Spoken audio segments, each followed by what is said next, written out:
صلی اللہ تعالیٰ علی حبیبہ محمد علیہ وسلم۔ اعوذ باللہ من الشیطان الرجیم، بسم اللہ الرحمن الرحیم۔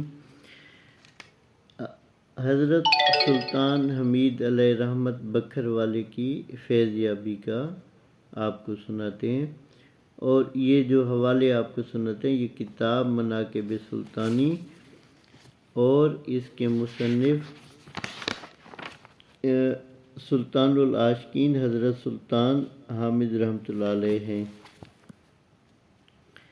سلطان حمید کی زبانی منقول ہے کہ حضرت سلطان العارفین حضرت سلطان بہو سرکار بکھر میں بکھر کے گرد و نواح کی سیر کے لیے نکلے اور اکیلے ہی بکھر کے باہر تشریف لے گئے۔ وقت آپ کے ساتھ صرف ایک آدمی سلطان حمید تھا جو آپ کا خلیفہ تھا اور جس کا مزار بکھر کے شمال کی طرف دامن چول پر میاں عثمان کے قبرستان میں ہے۔ پس آپ پہلے قصبہ سے باہر مشرق کی طرف میدان چول میں ایک ویران ٹیلے پر پہنچے۔ جب آپ نے بیٹھنے کا ارادہ کیا تو فوراً اٹھ کھڑے ہوئے اور فرمایا، حمید، اس ٹیلے سے جلدی اترو، یہ کسی ظالم کا مکان ہے۔ بعد ازاں آپ ایک جگہ ریت کے میدان میں سوئے اور اپنا سر مبارک سلطان حمید کے زانوں پر رکھا اور ایک گھڑی آرام کیا، جس سے آپ کا بدن مبارک خاک آلودہ ہو گیا۔ سلطان حمید کے دل کو بہت قلق ہوا کہ کاش میرے پاس دنیاوی دولت ہوتی تو آج میں اپنے مرشد اور ہادی کا بستر اطلس اور مخمل کا بنواتا۔ میں چونکہ مسکین ہوں اس لیے میرے ہادی کا جسم مبارک خاک آلود ہوا ہے۔ اتنے میں حضرت سلطان بہو سرکار نے اپنا سر مبارک اس کے زانوں سے اٹھایا اور فرمایا، حمید، تو نے کیا خیال کیا؟ اس نے عرض حال کیا۔ حضرت سلطان بہو سرکار نے فرمایا، آنکھیں بند کر۔ سلطان حمید نے آنکھیں بند کی تو کیا دیکھتا ہے کہ ایک باغ ہے جس میں ایک مجلس دیبا کے فرش و فروش سے آراستہ ہے، اور اس میں ایک خوبصورت عورت جڑاؤ زیور اور ریشمی کپڑے پہنے سلطان حمید سے رغبت کرتی ہے اور کہتی ہے کہ مجھ سے نکاح کر لو۔ سلطان حمید نے اسے اشارہ اور نرم زبان سے کہا کہ دور دور، اب ادب کا مقام ہے، میں اپنے ہادی کی خدمت میں حاضر ہوں، میرے پاس نہ ہو، دور ہو جا۔ اسی اثناء میں مراقبے سے سر اٹھایا تو آپ نے اس سے پوچھا، حمید، تو نے کیا دیکھا؟ اس نے جو کچھ دیکھا تھا عرض کیا تو حضرت سلطان بہو سرکار نے فرمایا، تو جو دنیاوی مال کے نہ ہونے کی اپنے دل میں شکایت اور غم کرتا تھا، یہ جو کچھ تو نے دیکھا یہی دنیا تھی، کیوں اسے قبول نہ کیا؟ اگر اس کو قبول کر لیتے تو مال و دولت تمہارے گھر سے کبھی ختم نہ ہوتا۔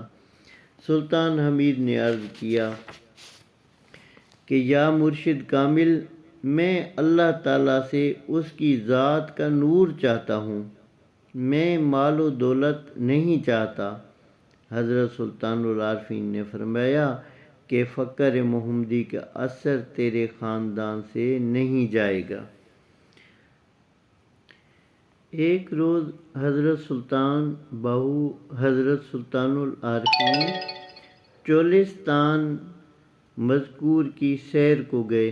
دور سے آپ کی نگاہ ایک شخص پر پڑی جو جنگل میں ایندھن کا بوجھ باندھ رہا تھا۔ آپ سیر کرتے کرتے آگے نکل گئے۔ دیر بعد اسی راہ سے واپس آئے، وہاں سے ابھی دور ہی تھے کہ کھڑے ہو گئے اور دیر تک کھڑے رہے۔ درویشوں نے عرض کیا، جناب، آپ کو کھڑے ہوئے کافی دیر ہو گئی۔ فرمایا کہ اسی طرف کسی ولی اللہ کا مقبرہ یا روح ہے جس سے نور آسمان تک پہنچ رہا ہے۔ اس نور کی طرف آپ قدم قدم چل کر پہنچے تو کیا دیکھتے ہیں، ایک شخص بے ہوش بیٹھا ہے اور ایندھن کا گٹھا اس کے پاس دھرائے۔ آپ نے اپنا ہاتھ مبارک اس کے سر پر رکھا۔ وہ شخص ایک گھڑی کے بعد ہوش میں آیا۔ اس سے پوچھا، کیا حال ہے؟ عرض کیا، حضرت شاید کل آپ ہی اس راستے جا رہے تھے کہ میں نے آپ کو دیکھا، پھر مجھے کوئی خبر نہیں۔ حضرت سلطان بہو سرکار نے پھر اسے از سرے نو لامکاں پر پہنچا دیا۔ آپ اپنی تالیفات میں فرماتے ہیں کہ اس فقیر نے لاکھوں بلکہ بے شمار طالبوں کو ایک قدم پر خدا رسیدہ کیا جن کے حالات کی کسی کو خبر نہیں۔ سبحان اللہ، یہ تو چند باتیں جو کتاب میں ہیں، لکھی گئی ہیں، لیکن حضرت سلطان بہو سرکار نے تو لاکھوں کروڑوں لوگوں کو فیض یاب کیا، اور آج تک ان کا فیض جاری ہے اور قیامت تک جاری و ساری رہے گا۔ جب تک اولیاء اللہ کا وجود رہے گا، اس زمین میں موجود رہیں گے تو حضرت سلطان بہو کا فیض جاری و ساری رہے گا۔ تو اس سے ہمیں ایک درس ملتا ہے کہ سلطان حمید نے حضرت سلطان بہو سے کہا کہ مجھے اس کی ذات کا نور چاہتا ہوں،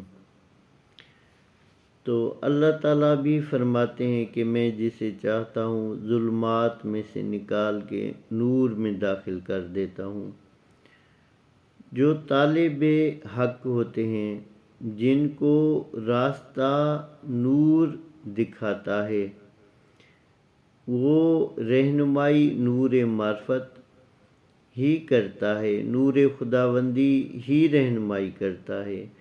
جو طالب صادق ہوتے ہیں وہ نور کی طلب کرتے ہیں، دنیا کی طلب نہیں کرتے۔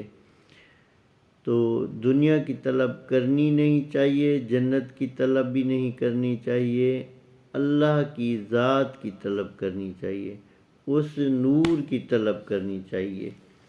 جسے رب مل جائے گا اسے سب کچھ مل جائے گا۔